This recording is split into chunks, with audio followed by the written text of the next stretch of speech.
Hi friends, ఈరోజు video ఏంటంటే మనం నువ్వులు పల్లీలు కలిపి లడ్డు చేసుకుందామండి.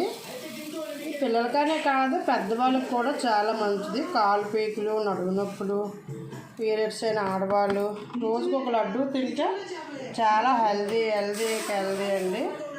ఇది పూర్వం అమ్మమ్మల తయారయ్యానండి, కొత్త ఫుడ్డేగా. ఇవి మనం వేయించుకున్నప్పుడు స్టవ్ ఆన్ చేసుకొని ముందు నువ్వులు వేయించుకొని ఏ గిన్నెతో నువ్వులు తీసుకున్నామో ఆ గిన్నెతోనే పల్లీలు, ఆ గిన్నెతోటే బెల్లం తీసుకోవాలి. దీని ప్రాసెస్ స్టార్ట్ చేద్దాం.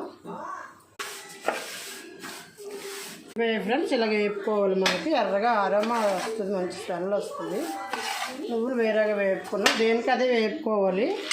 చల్లారాక పొడి కొట్టుకోవాలి. కప్పుతో పల్లీలు వేసాను, ఇవి కూడా మంచి పేస్ట్.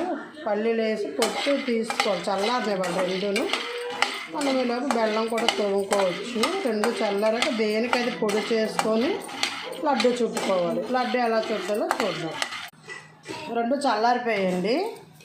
రెండు చక్క మరీ మెత్తగా కాకుండా కొద్దిగా గారగారగా వచ్చినట్టుగా మనం మిక్సీ ఆడుకోవాలి.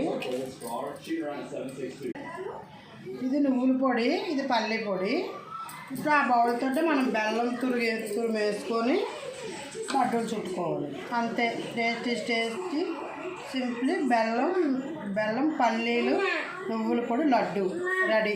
చూడండి, హెల్దీ అయిన పల్లి నువ్వుల లడ్డు బెల్లం వేసి తయారు చేసాము. ఎంత సింపుల్గా తయారైపోద్దండి. బయట అన్నీ ఆ ఫాస్ట్ ఫుడ్ కాకుండా ఇలా మనము అప్పుడప్పుడు పిల్లలకు తయారు చేసి ఇస్తే ఇంట్లోనే చాలా మంచిదండి. ఇది మా అమ్మమ్మ గారు మాకు చేసి పెట్టేవారు. నేను అమ్మమ్మగా మా మనవలకు చేసి ఇచ్చానండి. సెలవులు అయిపోతున్నాయి కదా, అది ఇంటికి పట్టుకెళ్ళి తింటారు పిల్లలు. రండి, పల్లి నువ్వుల లడ్డు చేశాను. టేస్ట్ చూసి ఎలా ఉందో చెప్పండి.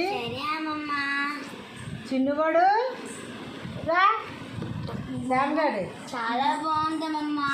శాంగాడి నువ్వు తింటావా? చిన్నపిల్లలు కూడా తినొచ్చండి ఇవి. చూడండి, చాలా బాగుందమ్మా.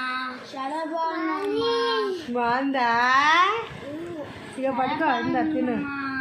Super, thank you. మీరు కూడా ఇంటి దగ్గర ట్రై చేయండి. నువ్వుల లడ్డు